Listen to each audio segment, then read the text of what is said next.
Pessoal, vamos falar da situação na Ucrânia. Hoje, dia 3 de fevereiro, são 8 horas da manhã aqui no Rio, 1 hora da tarde lá em Kiev, no momento que eu gravo esse vídeo.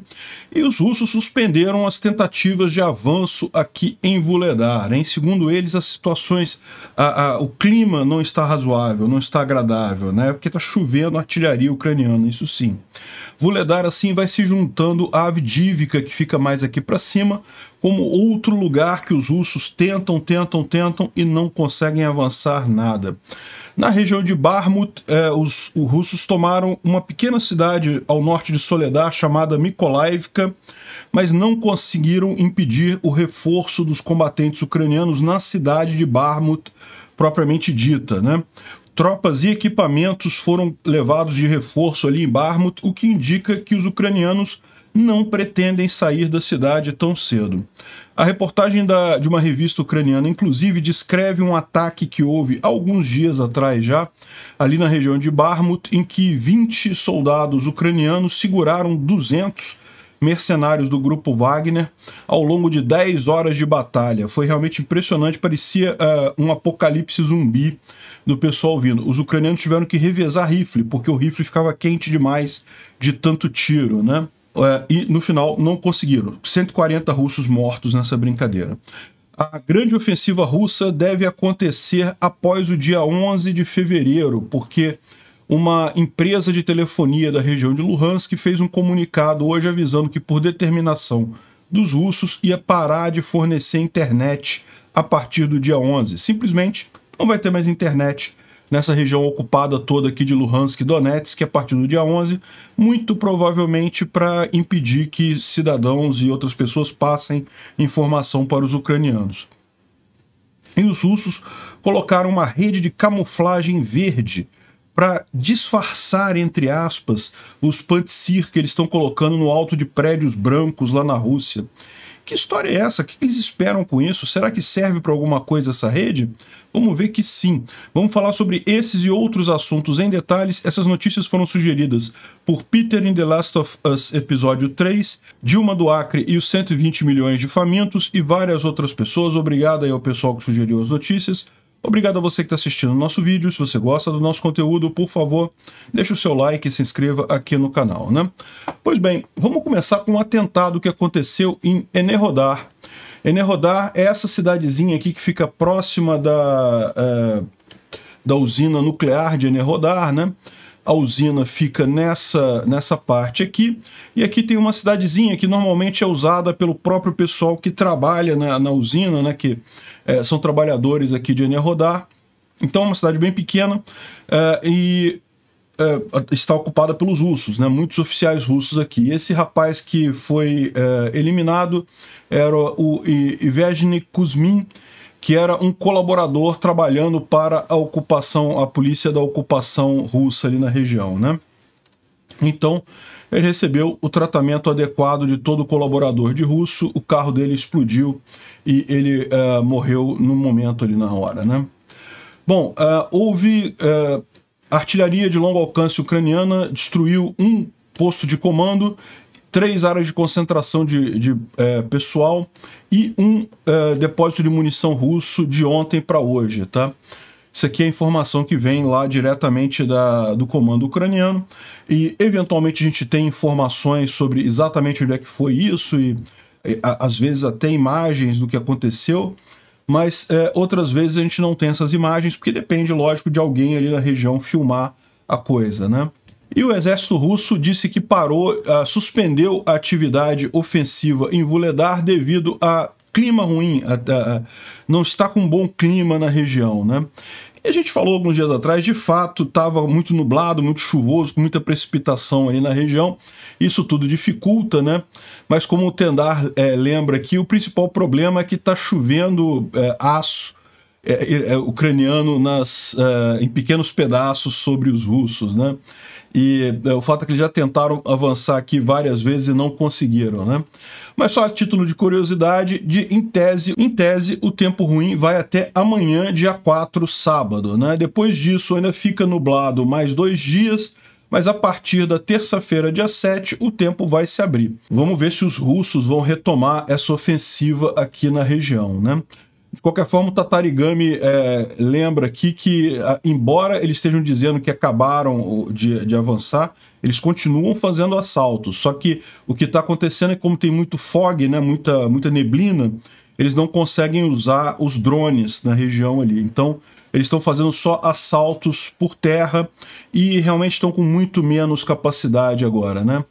Eles esqueceram de mencionar o motim da 155ª Brigada e suas reservas, que parece que aconteceu. A gente vai falar mais sobre isso daqui a pouquinho, mas parece que os marines da 155ª se recusaram a ir para frente de batalha, e quando acabaram indo, foram pro forma, ou seja, eles vão lá na frente, dão alguns tiros e depois voltam alegando que não conseguiram avançar. Ou seja, não estão tentando de verdade, é a visão desse pessoal. E justamente porque eles não estão tentando, porque a verdade é que eles já perderam muita gente ali na região de Pavlivka, né? Antes, justamente nessa tentativa desses ataques infundados aqui. Perderam muita gente aqui em Pavlivka, a gente fez até um vídeo sobre isso no ano passado, e agora continuam, o pessoal continua jogando eles contra Vuhledar, sendo que é uma fortaleza muito difícil de ser tomada, né?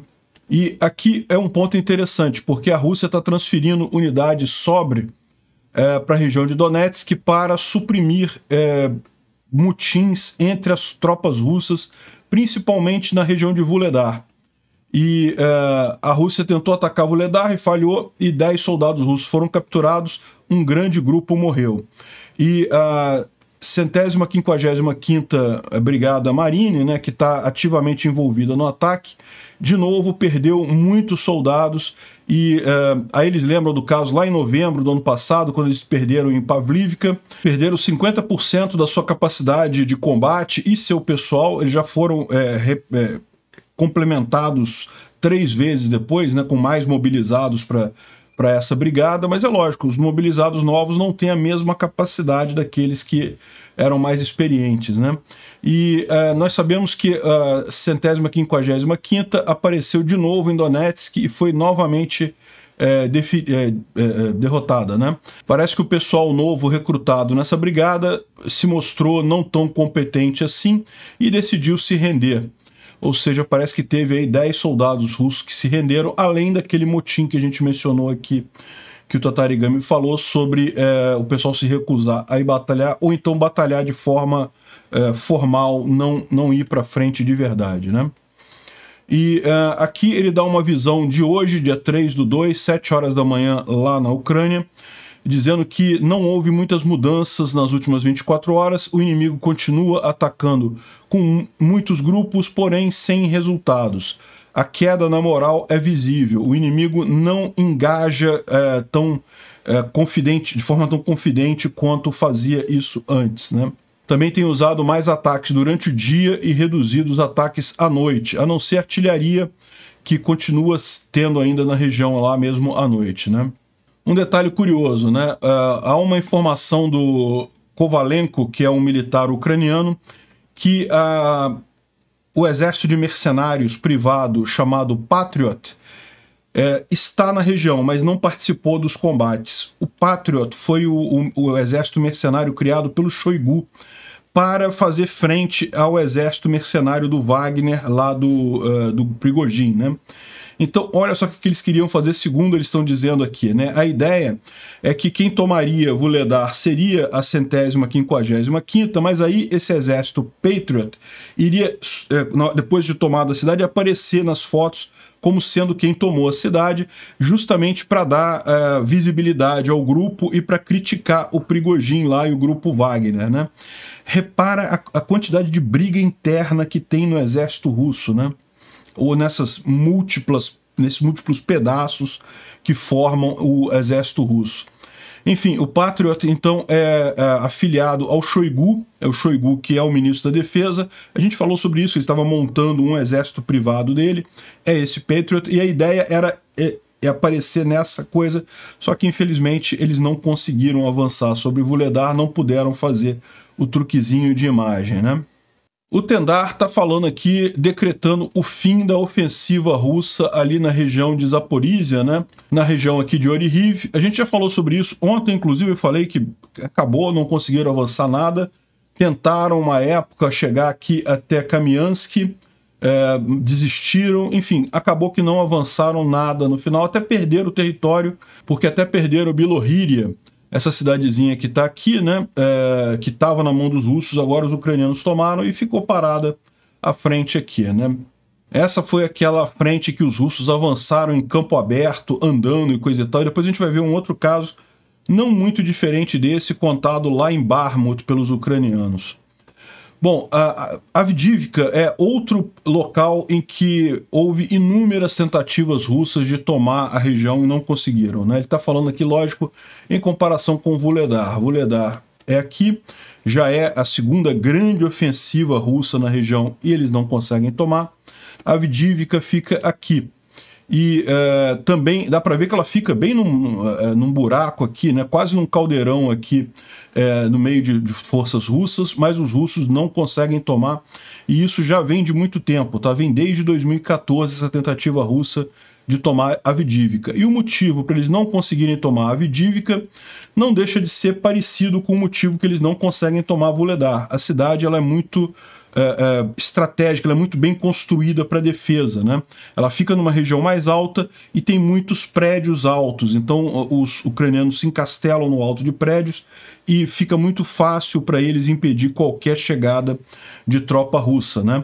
Aqui em Vuhledar você tem grandes campos abertos, então os russos, ao tentarem avançar, acabam se tornando alvos fáceis. Em Avdivka você tem lagos e rios que dificultam também a abordagem aqui. Dá para ver que ela fica no alto, e além disso tem uma grande quantidade de rios e lagos aqui, ó, que formam obstáculos naturais para alguém que estiver avançando em direção à Avdivka, né? E por isso também já teve várias tentativas dos russos tomarem e não conseguiram aqui.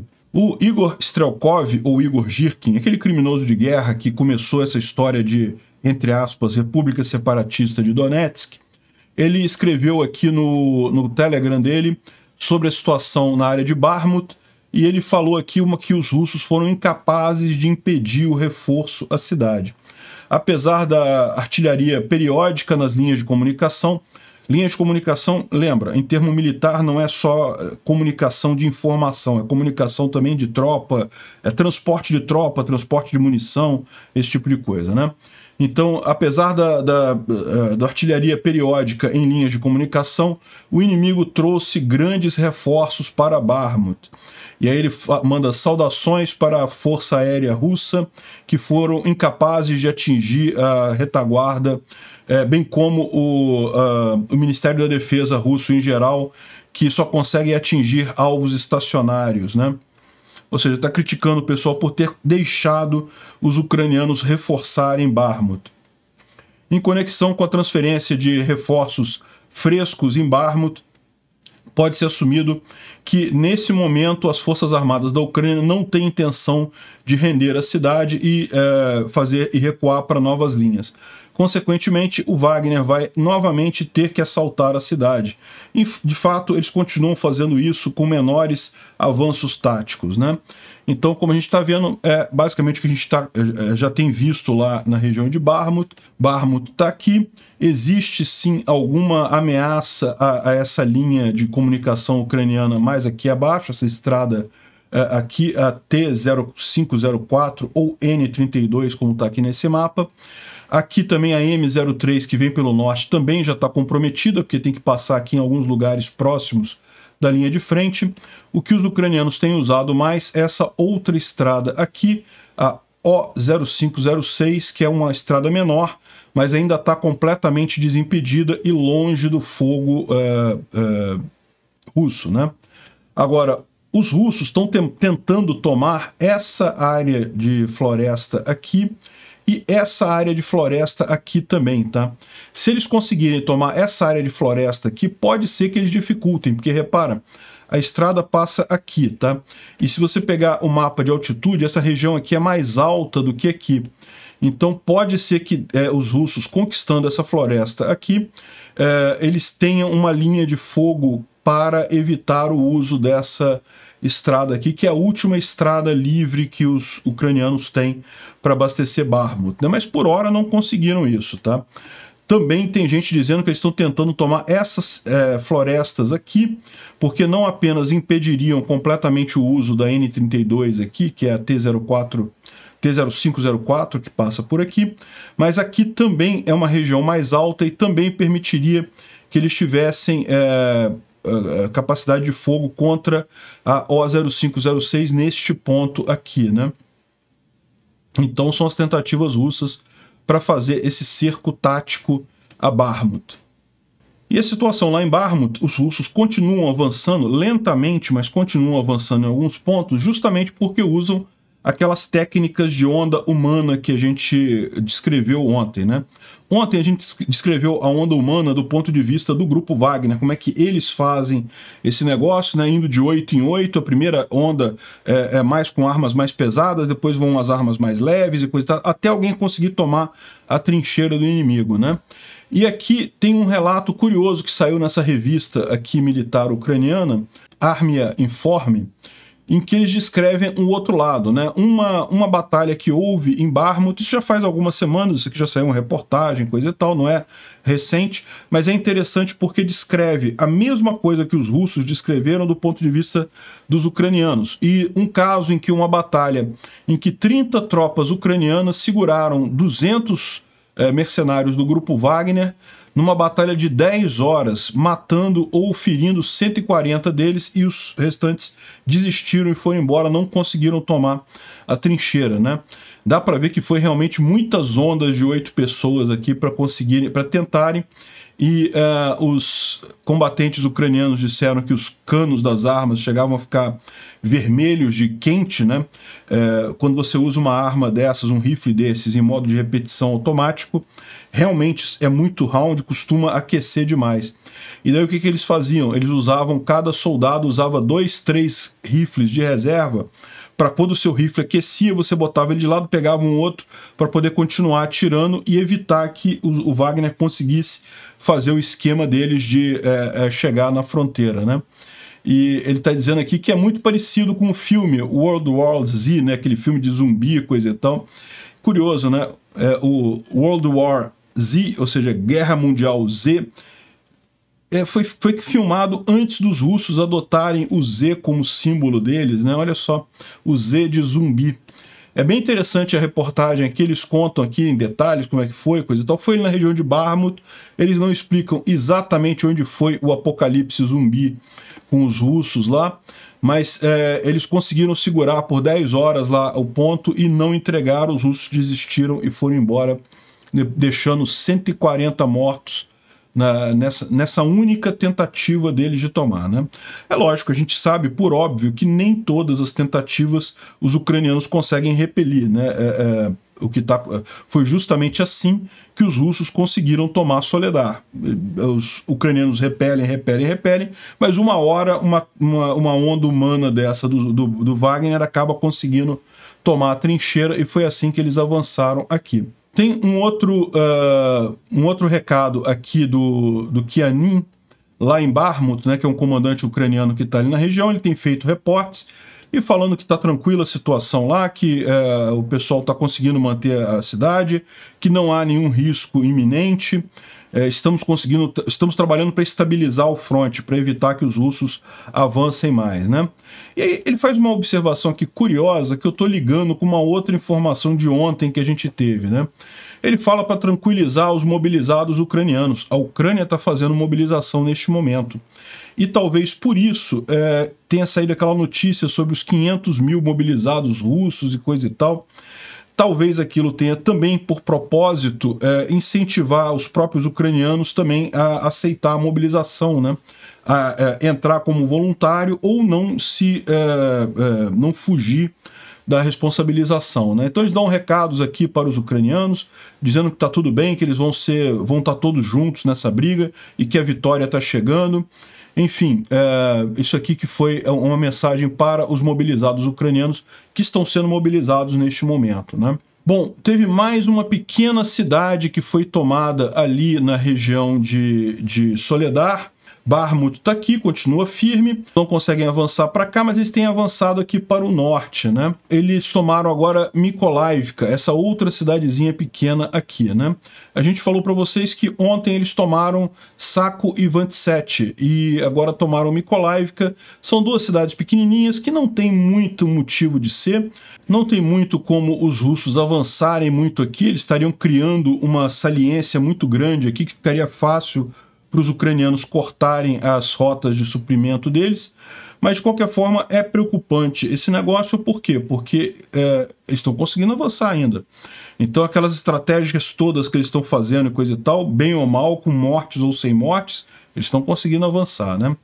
E, aliás, só para fazer uma observação, eu achei o nome estranho dessa cidade, né? Sako e Vantsete, coisa e tal. E fui procurar, e realmente é o caso do Sako e Vantsete. É uma cidade que foi criada em homenagem a esse caso do Sako e Vantsete. Para quem não sabe dessa história, Sako e Vantsete foi um caso que aconteceu nos Estados Unidos em 1920.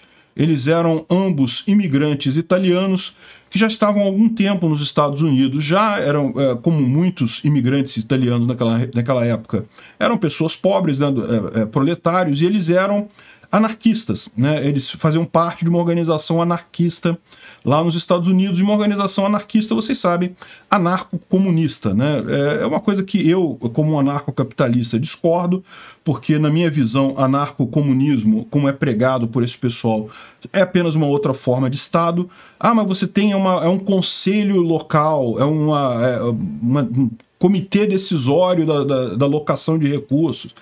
Isso é outra forma de governo, não muda nada, né? A anarquia mesmo, anarcocapitalismo, só é possível se você tiver propriedade privada e ética libertária, não tem outro caminho, né?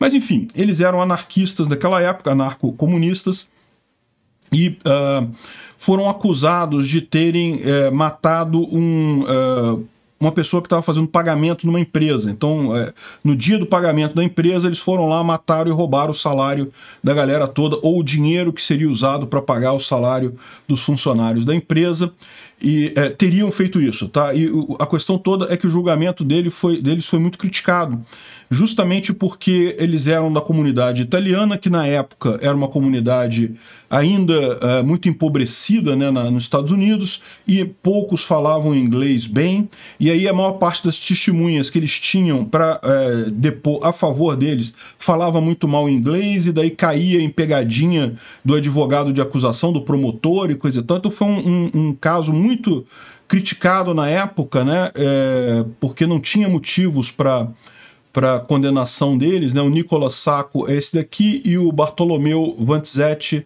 é esse rapaz do bigode charmoso aqui, né? E no final das contas eles foram condenados, foram presos, foram executados pelo crime, apesar de várias inconsistências, tudo leva a crer que eles não tinham nada a ver com esse crime particular, né?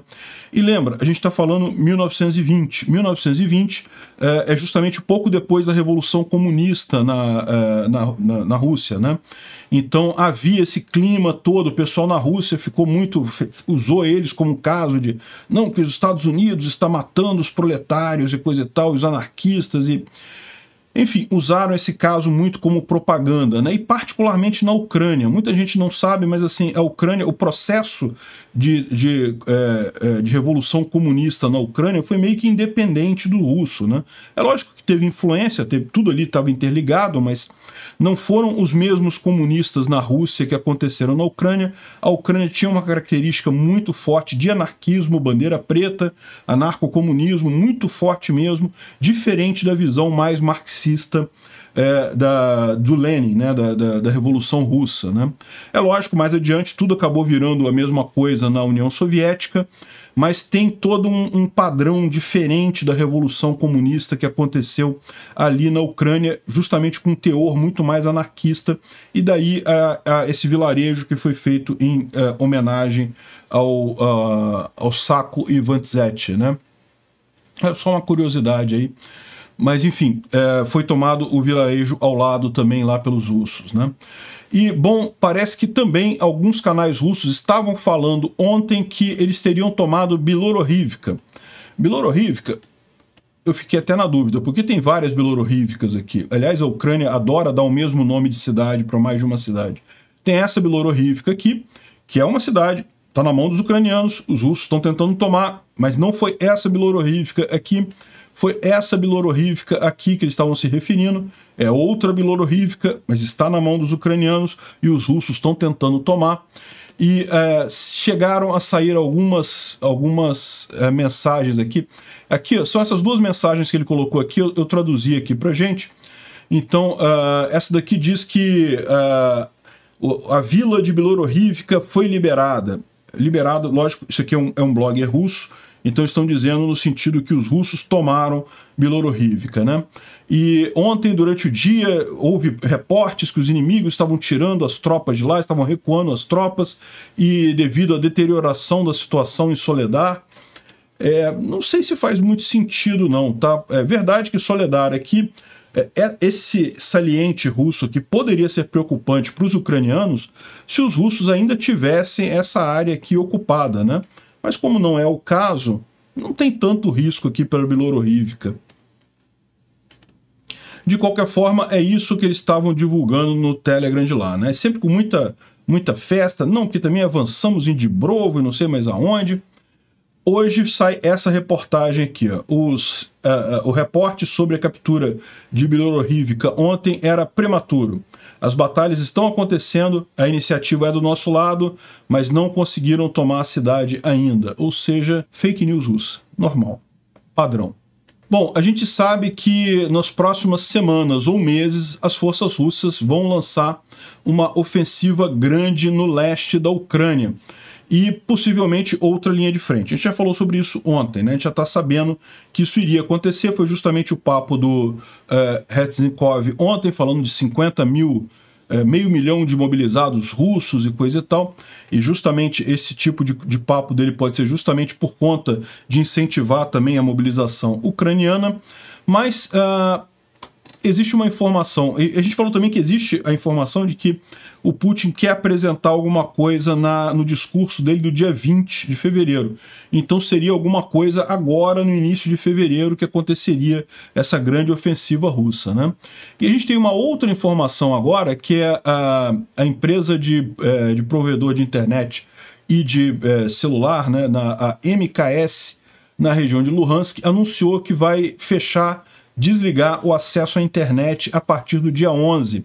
E eles dão aqui a notícia de que foi uma decisão da corte do Ministério de Telecomunicações russo e coisa e tal, mas o mais provável é que eles tenham sido forçados a desligar a internet justamente para ocultar a movimentação das tropas. Mas, olha só, se isso daí, eles vão desligar a internet no dia 11, isso significa que a partir daí que vai começar a preparativa mais forte para essa ofensiva. Ou talvez a ofensiva também. Mas provavelmente alguns dias depois, né? Vai ser o tempo do pessoal chegar, os soldados chegarem. Eles querem justamente evitar que os ucranianos tenham informações acerca do local onde estão os russos, né? Para evitar os ataques de HIMARS, que certamente serão tentados pelos ucranianos, né? E então, por isso que eles querem desligar a internet ali da região, para o pessoal não ter acesso, não poder passar informação para os ucranianos. Será que vai funcionar ou não vai funcionar? Eu não sei não, hein? É capaz de eles conseguirem passar de outras formas essa informação para o pessoal lá, né? Porque, afinal, a Ucrânia conhece muito bem a região, então basta um ucraniano dar a informação por ligação de voz mesmo. Olha só, os russos estão aqui na esquina da rua tal com a rua tal, os ucranianos localizam lá no mapa e fazem o HIMARS do mesmo jeito, né? Enfim, agora isso dá uma data, né? Fevereiro, 11 de fevereiro seria a data a partir do que a Rússia deve fazer o ataque dela. Agora, se o ataque começa dia 11 e o Putin vai falar na Assembleia dia 20, me parece uma coisa muito apertada para ele conseguir algum sucesso aí. Talvez o grande anúncio que ele vai fazer no dia 20 é justamente do início dessa nova ofensiva. Aí faria sentido. A partir do dia 11, corta a internet, começa a preparação para a grande ofensiva. Dia 20, ele anuncia na Câmara a grande ofensiva e ela acontece, provavelmente, no dia 24, para marcar o aniversário da primeira ofensiva. E tal como a primeira, vai ser uma falha completa. Os russos vão acabar perdendo mais coisa ainda, né?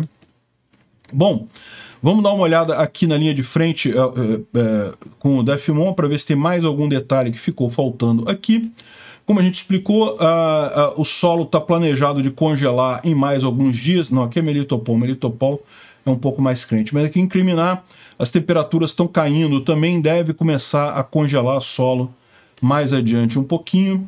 E aqui na área de Svatov, eles repeliram ataque novamente em Novoselivka.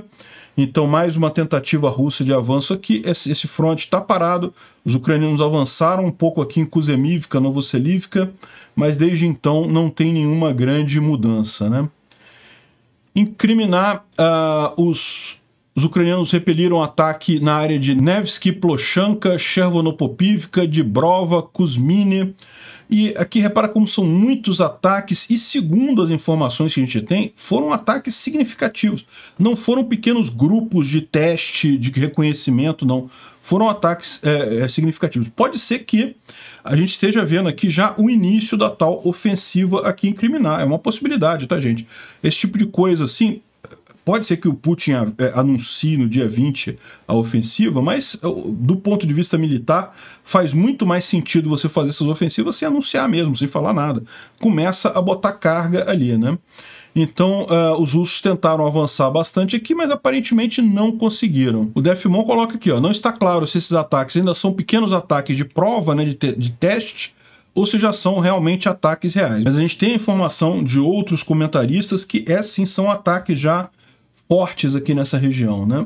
Ele está dizendo aqui que a 76ª divisão do VDV, né, que está localizada aqui nessa região, estão recentemente treinando os mobilizados que estão chegando para compor as unidades deles, né? Então essas operações de reconhecimento são muito usadas também para treinar os mobilizados, para dar alguma experiência de guerra com eles, né? Eles perderam muitas tropas próximo a Kiev e também a Izium, né?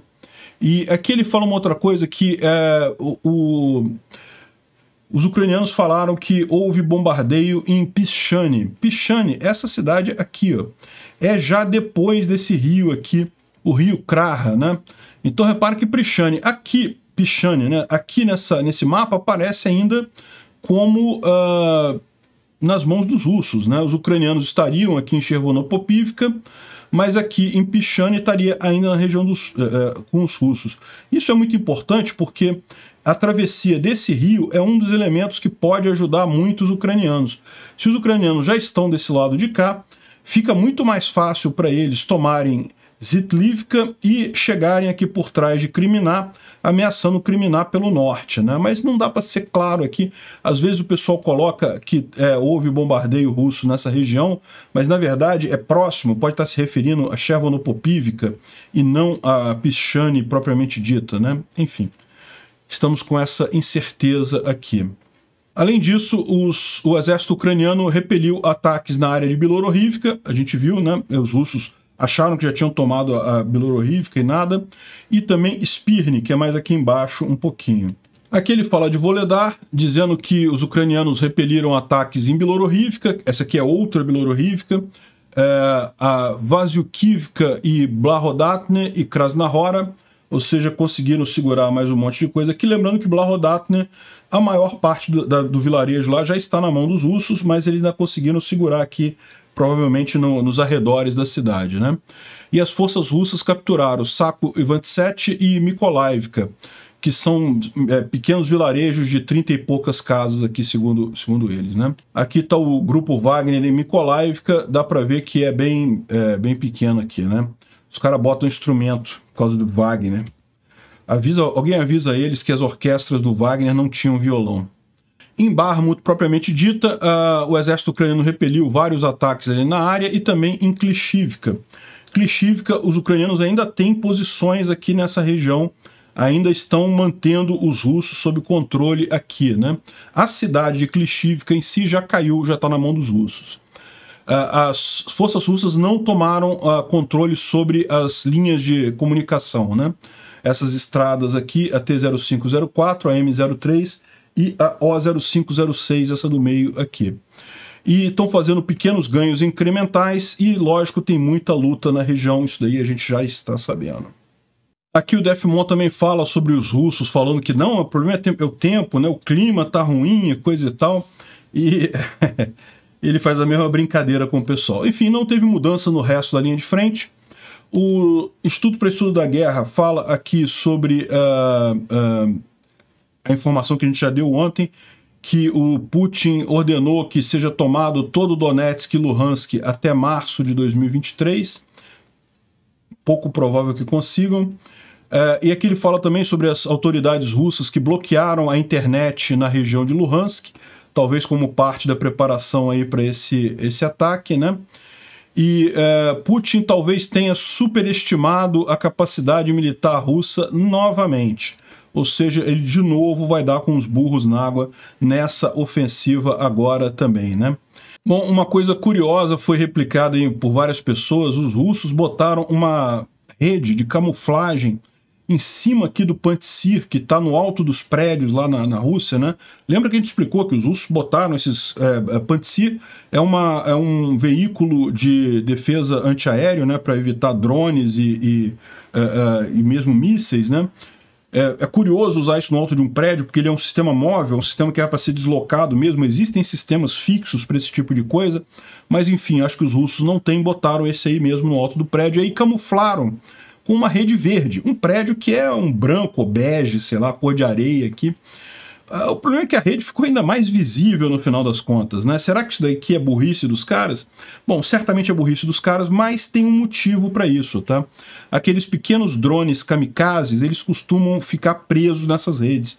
Então, a gente não está falando de drones grandes, os drones grandes que seriam o objetivo desse sistema aqui derrubar, né, ele evidentemente vai tentar derrubar. Mas aqueles drones pequenos, como o Switchblade e outros drones pequenos, eles têm uma carga menor e poderiam ser usados exatamente para desabilitar uma arma como essa e assim deixar passar um drone grande. E essas redes, esses drones pequenos, eles costumam ficar presos nessa rede e não conseguem atingir a arma em si, né? Os ucranianos têm usado muito isso também, botar redes em cima de peças de artilharia, em cima de outras unidades, justamente para, no caso desses pequenos drones, os drones ficam presos nessa rede e não atingem, né? É lógico, podiam ter colocado uma redezinha amarelada, né? Faria muito mais sentido. Será que um exército russo não tem uma camuflagem bege? Eles estavam lutando na Síria até pouco tempo atrás, não é possível que não tenha, né? Mas, enfim, esse deve ser o motivo dessa rede aqui nesse dispositivo, né? E também não deixa de ser curioso que boa parte do equipamento está fora disso, então se o pessoal direcionar o Switchblade direitinho, não vai ter como proteger, não. Bom, aqui o David Helms, ele fala sobre a operação de Nova Kakhovka, e só reforçando aquilo que a gente já falou, que os russos estão reduzindo o volume do reservatório para um nível muito abaixo, e eles estão fazendo isso de propósito. Ele mostra aqui como é que foi o planejamento de abertura de comporta. Eles estão propositalmente esvaziando o reservatório, né? Uma hipótese seria que o próprio dano que eles causaram aqui nas comportas, quando explodiram essa parte aqui da ponte, teria causado o vazamento e, com isso, o rebaixamento do nível do coisa. Segundo ele, não é isso. Os russos têm aberto comportas com frequência muito maior do que o necessário, justamente isso que está causando o esvaziamento do reservatório, né? Essas comportas ficaram danificadas, elas estão vazando um pouco além do que deveriam, sim, mas não é esse o grande problema, no final das contas, são as ações diretas deles lá, né? Bom, saiu uma notícia ontem num jornal alemão dizendo que, agora eu não sei se foi no alemão ou foi austríaco, dizendo que um grupo da CIA teria viajado para Moscou e oferecido Putin um tratado de paz, em que ele oferecido a Putin que ele ficaria com parte dos territórios para encerrar a guerra e coisa e tal. E eu achei isso pouco provável e agora parece que foi desmentido. A CIA não viajou ninguém secretamente para Moscou para fazer nada disso. O que pode ter havido aquele outro processo de paz que a gente falou lá atrás, que provavelmente foi o Erdogan que fez aquilo, que era aquela ideia de fazer a coisa faseada, né?